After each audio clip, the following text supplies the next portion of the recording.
Hello students, मैं ऋचा जोशी ओम कोठारी परिवार की तरफ से बीएड फर्स्ट ईयर की जो हमारे C4 की क्लास है पाठ्यक्रम से पार भाषा, उसमें आप सभी का स्वागत करती हूँ।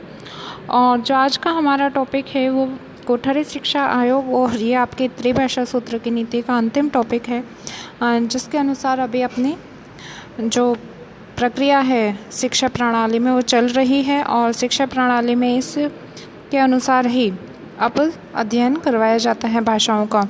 और आपकी जानकारी के लिए बता दूं कि आज 30 जुलाई है और आज 30 जुलाई को जो हम ये वीडियो बना रहे हैं, इसके बाद आप ये देखिए कि आज से नई शिक्षा नीति लागू हो चुकी है। अगर आप ये वीडियो कुछ समय के बाद आपके पास उपलब्ध होता है तो आप ये देखेंगे कि जो हमारी भाषा की शिक्षा नीति है उसमें भाषा सीखने में भी कुछ परिवर्तन आपको देखने को मिलते हैं। परंतु अभी तक हमारे जो सिलेबस में है बीएड फर्स्ट ईयर के में, उसमें जो कोठारी शिक्षा आयोग है हम आज उसका अध्ययन करेंगे।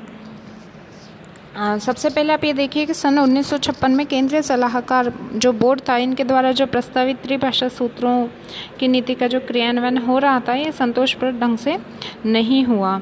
अर्थात जो केंद्रीय शिक्षा सलाहकार की जो समिति थी, इसने जो बताया, जो वक्तव्य दिए, इनके आधार पर कहीं ना कहीं हम कह सकते हैं कि जो इसका कोठारी शिक्षा आयोग का क्रियान्वयन नहीं हुआ। फिर भावात्मक शिक्षा समिति बनाई गई सन 1961 में तथा राष्ट्रीय एकता परिषद बनाई गई सन 1962 में। इनके द्वारा सुझाए गए उपाय भी असफल रहे। अतः कोठारी शिक्षा आयोग ने पुनः सन 1964 से लेकर 66 तक त्रिभाषा सूत्र की नीति पर पुनर्विचार किया, बार बार इनके बारे में सोचा और उसके बाद जो संशोधित त्रिभाषा सूत्र है उसको दिया और इन सिद्धांतों के आधार पर ही आयोग ने निम्नलिखित संशोधित त्रिभाषा सूत्र प्रस्तुत किया। आप देखेंगे इसमें किस तरीके से चलता है। सबसे पहले इन्होंने जो प्राथमिक स्तर था इस पर मातृभाषा या क्षेत्रीय भाषा, दूसरा इन्होंने संघीय भाषा या संघ की ससंघ की भाषा, और तीसरा था एक आधुनिक भारतीय भाषा अथवा विदेशी भाषा जो कि क और ख के अंतर्गत नहीं चुनी गई हो। इसलिए इन्होंने इस प्रकार से 3 भाषाओं का चयन किया। अब है कि इसका क्रियान्वयन कैसे किया जाए, यानी कि इसको 3 भाषाओं का चयन तो कर लिया, लेकिन इसको लागू कैसे किया जाए, कौन सी क्लास में क्या होना चाहिए, इसके रिगार्डिंग बात इन्होंने क्रियान्वयन की रूपरेखा में बताई। आयोग ने संशोधित त्रिभाषा सूत्र को लागू करने के लिए निम्नलिखित एक रूपरेखा प्रस्तुत की थी। मैंने आप लोगों को बताया था कि हमारे जो संविधान था उसका प्रमुख मुद्दा बना था ये कि भाषा का चयन किस हिसाब से किया जाए।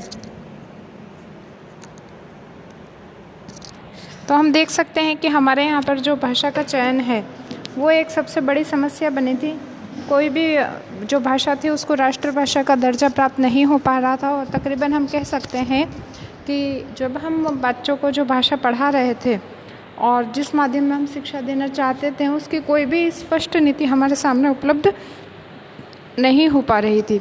अलग अलग विभिन्न आयोग बनाए जाते हैं, समितियां बनाई जाती हैं, वो अनुशंसा करती हैं, सिफारिशें देती हैं, परंतु कहीं ना कहीं अगर हम देखें तो जब उनका क्रियान्वयन का टाइम आता है तो वो सफल नहीं हो पाती।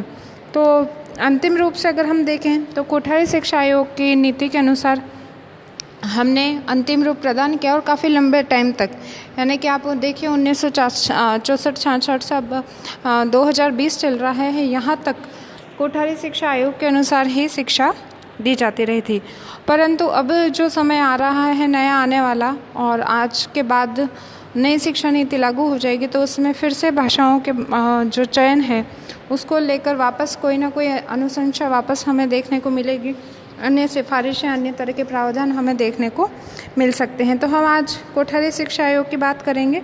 निम्न प्राथमिक स्तर पर यानी कि कक्षा 1 से लेकर 4 तक बालकों को केवल एक ही भाषा पढ़नी पड़ेगी जो उसकी मातृभाषा या क्षेत्रीय भाषा होगी। तो इन्होंने अनुशंसा की थी।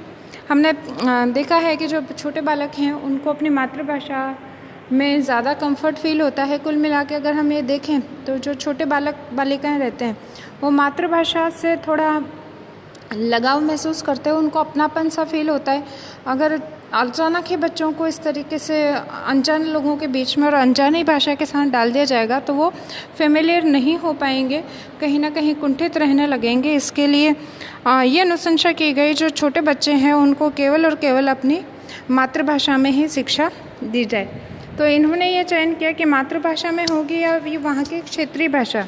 यानी पर्टिकुलर मान लो किसी बालक की मातृभाषा अलग है, लेकिन आसपास के जो क्षेत्र हैं उसमें वो भाषा का प्रयोग नहीं होता अंतिम रूप से, तो फिर उसको क्षेत्रीय भाषा में, यानी कि वो सुनता तो है ही से क्षेत्रीय भाषा, तो उसके आधार पर आप उनको शिक्षा दी जाए, इसका प्रावधान किया गया।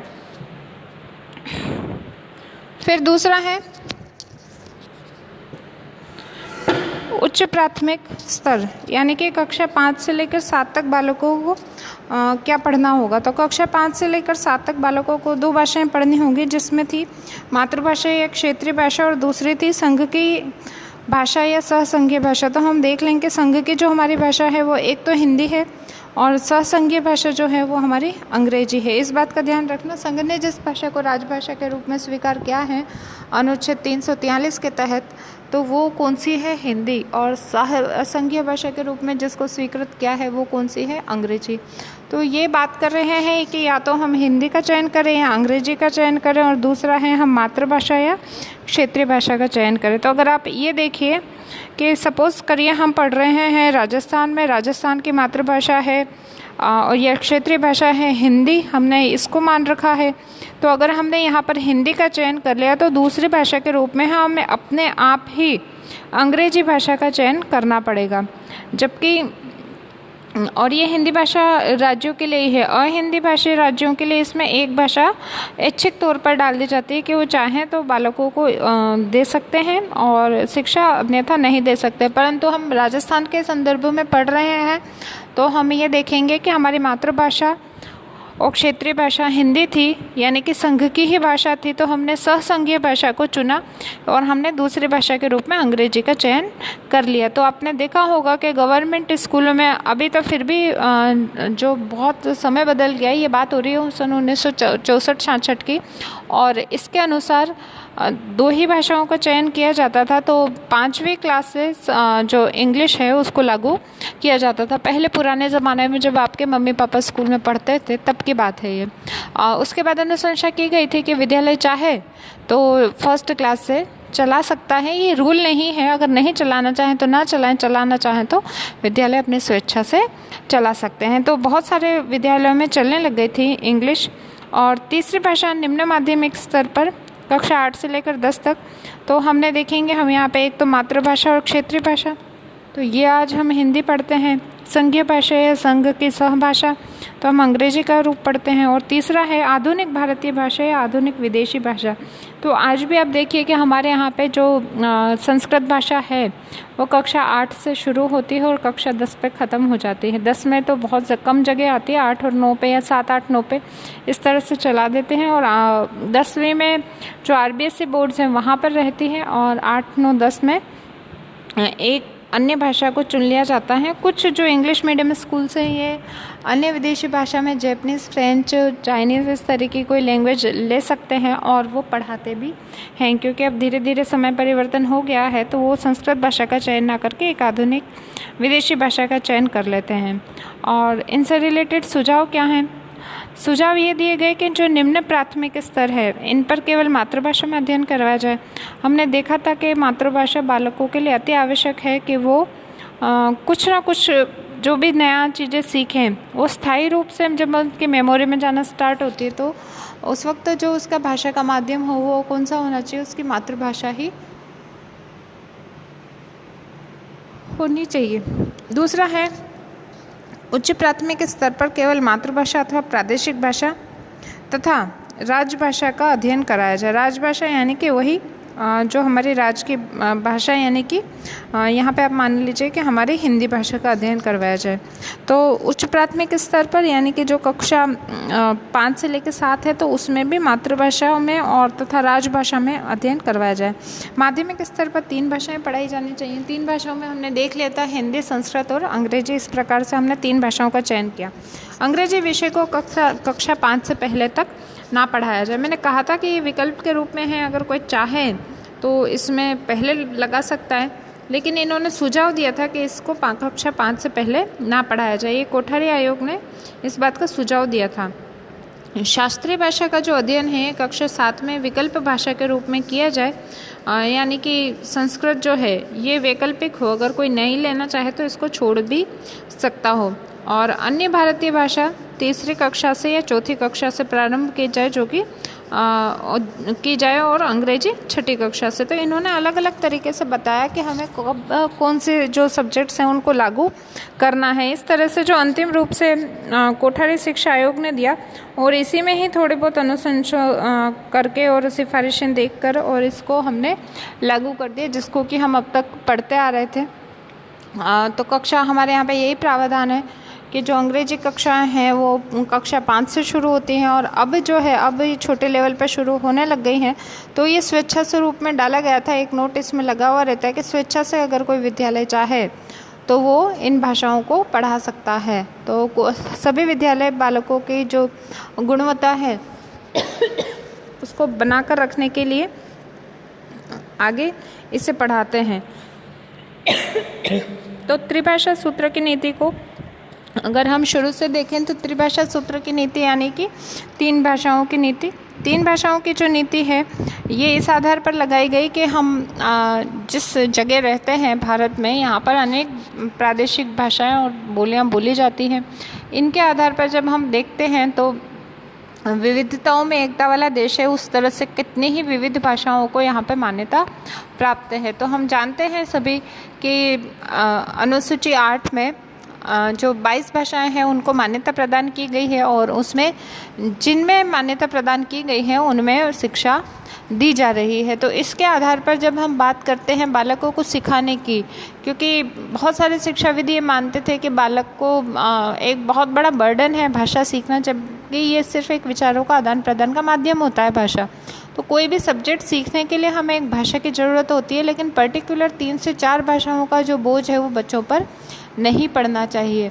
तो इसके आधार पर जब हमने चाहा कि हमारे देश को एक सूत्र में बांधने के लिए हम कोई राष्ट्रभाषा बनाएं, तो जो साउथ के लोग हैं यानी कि दक्षिण भारतीय लोग हैं उन्होंने तीव्र विरोध किया इसका। बहुत बैठकें हुई, बहुत ज़्यादा इनको समझाया गया, परंतु उन्होंने बिल्कुल सिरे से खारिज कर दिया कि अगर आपने ऐसा किया तो हम संविधान सभा से उठकर चले जाएंगे। बहुत जने चले भी गए, और अंतिम रूप से अगर हम देखें तो BR जो अम्बेडकर थे उन्होंने सभी को नाराज़ ना करते हुए और जो संविधान सभा है उसमें अनुशासन बनाए रखने के लिए इस तरीके के प्रावधान किए कि जो हिंदी भाषा है उसको ज़बरदस्ती किसी पे ना थोपा जाए।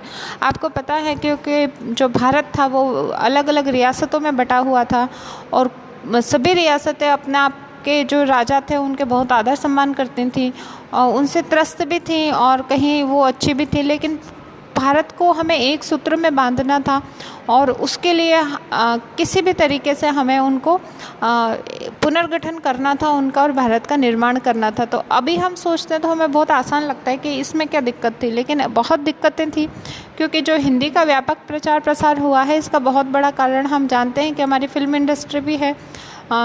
जो सेलिब्रिटीज़ हैं वो उनकी जितनी भी मूवीज़ हैं वो तकरीबन हिंदी में आती हैं, तो ये भी बहुत बड़ा रीज़न रहा है कि हिंदी का प्रचार प्रसार हुआ है। लेकिन हम जब सन 1947 की बात करते हैं तब जो भाषाएं थी खुद की वो बड़ी इम्पोर्टेंट मानी जाती थी, क्योंकि उनको लगता था कि अगर ये छीन ली गई तो हमसे तो जो हमारी विरासत है वो भी छीन ली जाएगी।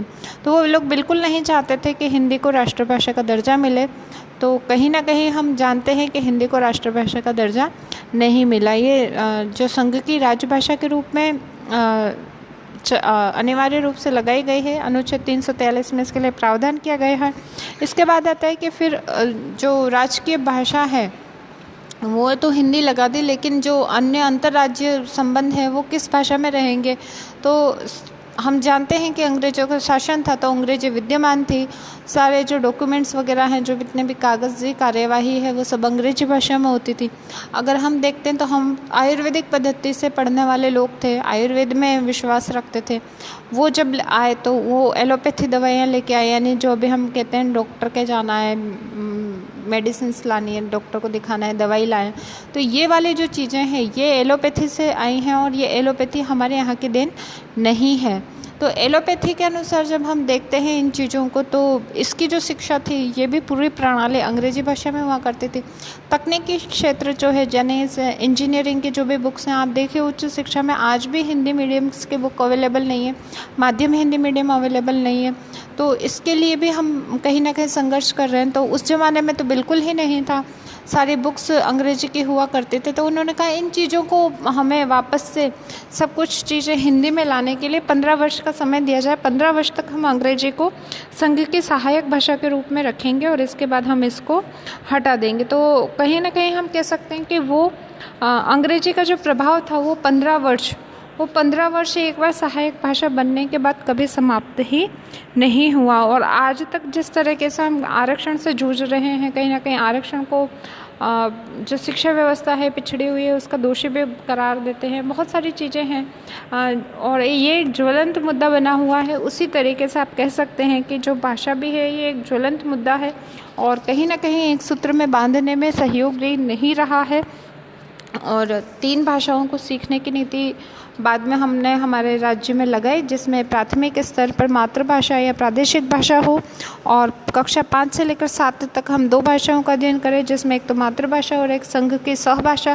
क्योंकि मातृभाषा हमारी हिंदी है वो हम ले चुके हैं, तो दूसरे में हमें अंग्रेजी का चयन करना पड़ेगा। और निम्न माध्यमिक स्तर पर हम एक आधुनिक या भारतीय विदेशी भाषा लगाएं और जो कक्षा 11वीं 12वीं में है वो यहाँ पर चेंज हो जाता है और उसमें हम 2 ही भाषाओं का अध्ययन करते हैं, हिंदी और अंग्रेजी। और अगर बच्चे रुचि लेते हैं तो वो अंग्रेजी लिटरेचर को चयन कर सकते हैं, हिंदी लिटरेचर को चयन कर सकते हैं। क्योंकि आफ्टर 10th हम स्ट्रीम में बढ़ जाते हैं और हम चयन करते हैं कि हम किस सब्जेक्ट की ओर आगे बढ़ना चाहते हैं। तो इसमें हम 2 भाषाओं का ही अध्ययन करते हैं। ये आप सबको बहुत अच्छे से पता है, आप सब 12th करके और ग्रेजुएशन करके आ रहे हैं, तो आपको अंदाज़ा होगा कि हिंदी और इंग्लिश 2 भाषाएं, और इंग्लिश या कंप्यूटर आज आपको कॉलेज में चयन करना पड़ता है। तो इस तरीके की भाषाओं की नीति हमारे यहाँ पर लगाई गई और आई होप ये त्रिभाषा सूत्र की नीति आपको बहुत अच्छे से समझ में आ गई होगी। काफ़ी क्लासेस हमने इसमें ली क्योंकि अलग अलग आयोगों की और जो सिफारिशें थी वो हमें पढ़ना ज़रूरी थी। और इसके आगे हम नया टॉपिक शुरू करेंगे जो कि हमारे कौशल से रिलेटेड होगा, LSRW, listening, speaking, reading and writing. इन 4 कौशलों से संबंधित क्या क्या ध्यान में रखने वाली बातें हैं, क्या चीज़ें हमें आगे बढ़ाएंगी, उनके बारे में हम अध्ययन करेंगे। तो आज के इस वीडियो में इतना ही। Thank you.